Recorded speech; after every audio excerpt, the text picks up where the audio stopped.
Wish you a very good morning everyone. Welcome to IAS Point. This is Deepali. I hope कि आप सबकी study अच्छी चल रही है. आप सबका ड्रीम है कुछ अच्छा बनकर कुछ अच्छी पोस्ट पर जाना, अपने देश के लिए काम करना.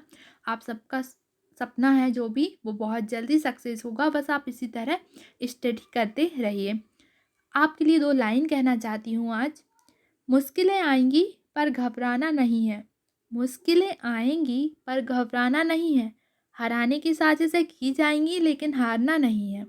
हराने की साजिशें की जाएंगी लेकिन हारना नहीं है. तो देखिए, कुछ भी काम करते हैं प्रॉब्लम्स तो आती रहती हैं, लेकिन हमको उनसे डरना नहीं है. और हमें हराने की साजिशें भी बहुत की जाती हैं. लोग कई तरह से काम करते रहते हैं हमें हराने के लिए, है ना. तो हमको हारना भी नहीं है, ठीक है.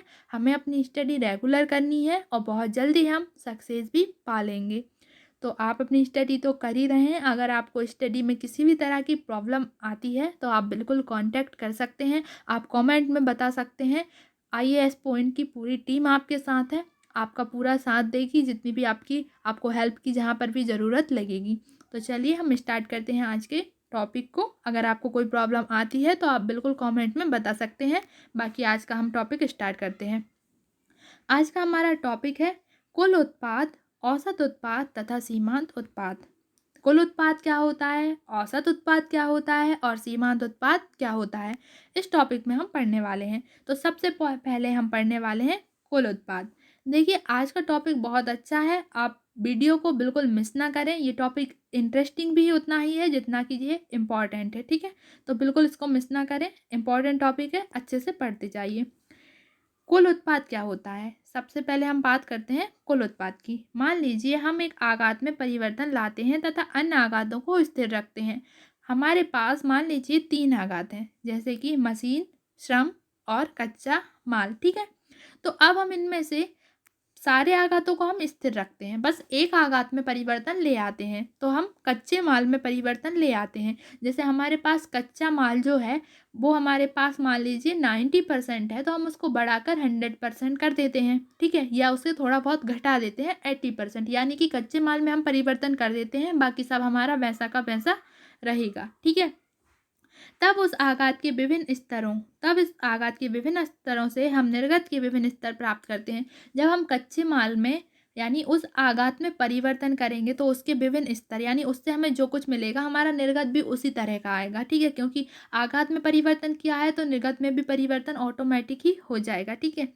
परिवर्ती आघात तथा परिवर्ती निर्गत के मध्य संबंध को अन्य सभी आघातों को स्थिर से रखते हुए अक्सर परिवर्ती आघात के कुल उत्पाद TP के रूप में जाना जाता है. अब देखिए, चूंकि हमने क्या किया है, हमने आघात में परिवर्तन किया है तो वो आघात परिवर्ती आघात कहलाएगा, ठीक है. और जब हमने आघात में परिवर्तन किया है तो जाहिर सी बात है कि हमारे निर्गत में भी परिवर्तन होगा. अगर हम आघात यानी जैसे कि हमने कच्चा माल का एग्जाम्पल लिया है, कच्चे माल को बढ़ाएंगे तो हमारा निर्गत भी बढ़ेगा कहीं ना कहीं, और अगर हम कच्चे माल को घटा देंगे तो हमारा निर्गत भी कहीं ना कहीं घट जाएगा. तो हमने जो आघात में परिवर्तन किया है और परिवर्ती निर्गत, उन दोनों के बीच जो संबंध होगा, ठीक है, और बाकी सब आघातों को हमने स्थिर रखा है. तो उस अवस्था में यानी उस सिचुएशन में क्या होगा, अक्सर परिवर्ती आघात के कुल उत्पाद, जो परिवर्ती आघात होगा हमारा, उसके कुल उत्पाद, उससे हमें जो कुल उत्पाद मिलेगा TP के रूप में जाना जाता है, ठीक है. वो कुल उत्पाद के रूप में जाना जाता है. यानी कि अगर हमने एक जो हमारा आघात है उसमें परिवर्तन किया तो उसके परिवर्तन एक आघात में परिवर्तन किया है, बाकी सबको स्थिर रखा है. यहाँ याद करने वाली यही बात है कि हमने सिर्फ एक आघात में परिवर्तन किया है, बाकी जो हमारे आघात हैं वो स्थिर ही है, ठीक है, उनमें हमने कुछ भी नहीं किया है. तो उस एक आघात में परिवर्तन करने से हमारे जो कुल उत्पाद में जो भी परिवर्तन आएगा उसे हम कुल उत्पाद कहते हैं, ठीक है. तो ये हो जाएगा, TP के रूप में इसे जाना जाता है. तालिका 3.1 को पुनः देखिए. मान लीजिए कि पूंजी 4 इकाई पर निश्चित की जाती है. तब तालिका 3.1 में उस कॉलम को देखें जहां पूंजी दिखाई गई है. जब हम कॉलम के नीचे की ओर जाते हैं तो हम कारक श्रम के विभिन्न मूल्यों के लिए निर्गत मूल्य प्राप्त करते हैं. यह कारक श्रम का कुल उत्पाद है जिसकी मान K2 बराबर 4 है. इसे कभी कभी कुल प्रतिफल अथवा परिवर्ती आघातों का कुल भौतिक उत्पाद भी कहा जाता है. इसे तालिका 3.2 के द्वितीय कॉलम में पुनः दिखाया गया है. तो तालिका 3.1 में हम देख लेते हैं, ठीक है। तालिका 3.1 में हमको दिखाया गया है, अगर हम 4 मानते हैं, ठीक है, हमने जैसे 4 माना, ये मान लिया हमने यहाँ से और यहाँ से ये वाला, ठीक है, 50 आ रहा है इसका। तो कुछ इस तरह से हमने इसको माना है। तो चलिए चलते हैं हम अपने टॉपिक पर। आपने 3.1 में देख लिया, ठीक है। आपको 3.2 में भी दिखाया गया है, ये है 3.2, इसमें भी आपको 4 पे मान लीजिए, ठीक है। यहाँ पर ये 4 पे दिखाया गया है। तो इस तरीके से आपका क्या होगा, कुल उत्पाद आप समझ सकते हैं, ठीक है। तो इसको क्या कहा जाता है, जिसकी K2 बराबर 4 है, इकाई 4 है, इसे कभी कभी कुल प्रतिफल कहा जाता है और परिवर्ती आघातों का कुल भौतिक उत्पाद भी कहा जाता है। एक बार जब हमने कुल उत्पाद को परिभाषित कर दिया, तो औसत उत्पाद तथा सीमांत उत्पाद की संकल्पना को परिभाषित करना उपयोगी होगा। अगर हमने एक बार हमारा जो कुल उत्पाद है उसको हमने डिफाइन कर दिया, यानी उसको हमने परिभाषित कर दिया, ठीक है, तो हमें औसत उत्पाद और सीमांत उत्पाद की परिकल्पना भी परिभाषित करनी होगी। तो इसके साथ ही हम समझेंगे कि हमारा औसत उत्पाद क्या होता है और सीमांत उत्पाद क्या होता है। उत्पादन प्रक्रिया में परिवर्ती आघातों के योगदान की व्याख्या करने के लिए ये उपयोगी है। उत्पादन प्रक्रिया में परिवर्ती आघातों के योगदान, जो परिवर्ती आघात हैं उनके योगदान की व्याख्या करने के लिए ये इंपॉर्टेंट होते हैं। तो आई होप कि आपको कुल उत्पाद अच्छे से समझ आया होगा। अब हम अपना दूसरा उत्पाद देखते हैं, औसत उत्पाद, ठीक है। अब हम देखते हैं औसत उत्पाद। तो औसत उत्पाद किसे कहते हैं। औसत उत्पाद निर्गत की प्रति इकाई परिवर्ती आघात के रूप में परिभाषित किया जाता है। हम इसकी गणना इस प्रकार करते हैं।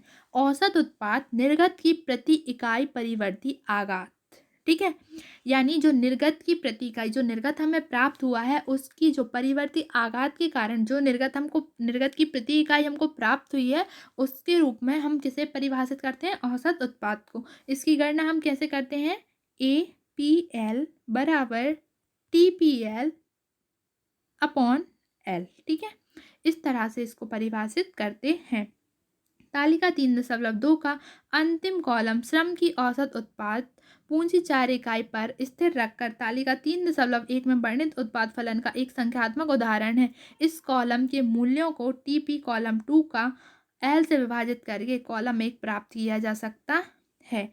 इसका आखिरी वाला इसको लिया है यहाँ से, ठीक है, और 3.1 से विभाजित करके इसको ले सकते हैं, ठीक है। तो हमको क्या करना है, TPL, ठीक है, TPL जो है ये इसको ले लिया हमने, ठीक है, TPL, ठीक है, और इसको हम क्या करेंगे, इसको हम 3.1 जो हमारी तालिका है 3.1, ठीक है, तो इसमें हमने एल श्रम माना था, ठीक है, तो इससे हम उसको क्या करेंगे, इसको जब हम डिवाइड करेंगे तब हमारा औसत उत्पाद निकल जाएगा, ठीक है।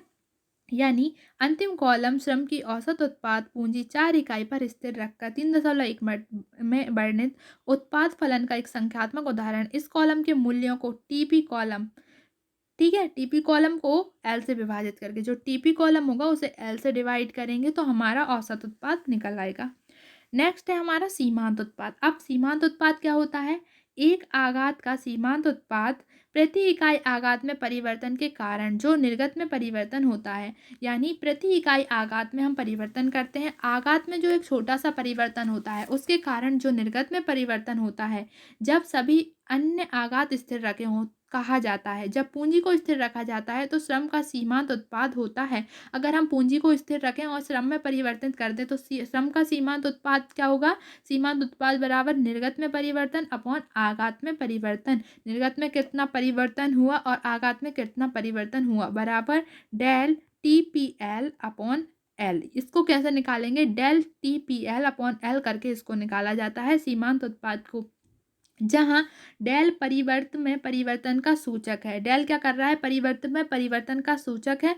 तालिका 3.2 का अंतिम कॉलम श्रम का सीमांत उत्पाद पूंजी 4 इकाइयों पर स्थिर रखकर तालिका 3.1 में वर्णित उत्पादन फलन का एक संख्यात्मक उदाहरण है। इस कॉलम के मूल्यों को टीपी में परिवर्तन को एल में परिवर्तन से विभाजित करके प्राप्त किया जाता है। उदाहरणार्थ एल 1 से 2 में परिवर्तित होता है, जो TP 10 से 24 हो जाती है। जब एल। जब क्या होगा, एल 1 से 2 में परिवर्तित होगा तो टीपी जो होगी वो 10 से बढ़कर कितनी हो जाएगी, 24 हो जाएगी। MPL, यहाँ देखिए MPL बराबर एल इकाइयों पर टीपी माइनस एल माइनस 1 इकाई पर टीपी। यहाँ टीपी में परिवर्तन 24 है, 10 बराबर 14, यानी 10 में कितने हो जाएंगे, 14, तो ये हो जाएगा कितना, 24। एल में परिवर्तन 1 है। श्रम की दूसरी इकाई की सीमांत उत्पाद 14/1 बराबर कितना हो जाएगा, 14। ठीक है, तो तालिका 2 को देख लीजिए आप, ये है तालिका 2। कुल उत्पाद, सीमांत उत्पाद एल और औसत उत्पाद एल कुछ इस तरह से दिखाया गया है। क्योंकि निर्गतों के मूल्य ऋणात्मक नहीं हो सकते, जो निर्गत हैं उनके मूल्य कभी भी ऋणात्मक नहीं होते। सीमांत उत्पाद पर आघात प्रयोग के शून्य स्तर अपरिभाषित रहता है। आघातों के किसी भी स्तर पर एक आघात का औसत उत्पाद उस स्तर तक सभी सीमांत उत्पादों का औसत होता है। इस प्रकार कुल उत्पाद सीमांत उत्पादों का योग होता है। जो कुल उत्पाद होता है वो सीमांत उत्पाद का योग होता है। ये सीमांत उत्पाद और कुल उत्पाद में संबंध है कि कुल उत्पाद जो होता है वो सीमांत उत्पाद का योग होता है। प्रयोग के किसी भी स्तर पर एक आघात का औसत उत्पाद, प्रयोग के किसी भी स्तर पर एक आघात का औसत उत्पाद उस स्तर तक सभी सीमांत उत्पादों का औसत होता है। किसी भी आघात का औसत उत्पाद होता है ना, वो सभी सीमांत उत्पादों का औसत होता है। औसत तथा सीमांत उत्पाद अक्सर औसत तथा सीमांत प्रतिफल के रूप में क्रमशः परिवर्ती आघातों के लिए जाने जाते हैं। तो ये था आज का टॉपिक। आपने कुल उत्पाद, आपने औसत उत्पाद और सीमांत उत्पाद को समझ लिया है। तो कुल उत्पाद को आप टीपी के रूप में जानते हैं, ठीक है। सीमांत उत्पाद निकालने का फॉर्मूला आपका ये है, आप इसको नोट करिए और इसको लर्न कर सकते हैं, ठीक है, याद कर लीजिए। सीमांत उत्पाद निकालने का आपका ये है और औसत उत्पाद निकालने का फॉर्मूला ये है। ये फॉर्मूला इंपॉर्टेंट है और ये डेफिनेशन भी इम्पॉर्टेंट है। तो आप डेफिनेशन और उनके नीचे फॉर्मूला अपने नोट्स में इनको लिख लीजिए, ठीक है। तो ये रहा था आपका टॉपिक और ये हो गया है क्लियर। आई होप कि आपको अच्छे से समझ में आया होगा। तो इसी तरह अपनी स्टडी करते रहिए और अगर आपको स्टडी में कहीं भी कोई प्रॉब्लम आती है तो आप कमेंट में बता सकते हैं, या फिर आप टीम के किसी भी सर से या सर का नंबर दिया हुआ है आप उस पर कॉल भी कर सकते हैं। तो take care, thank you so much.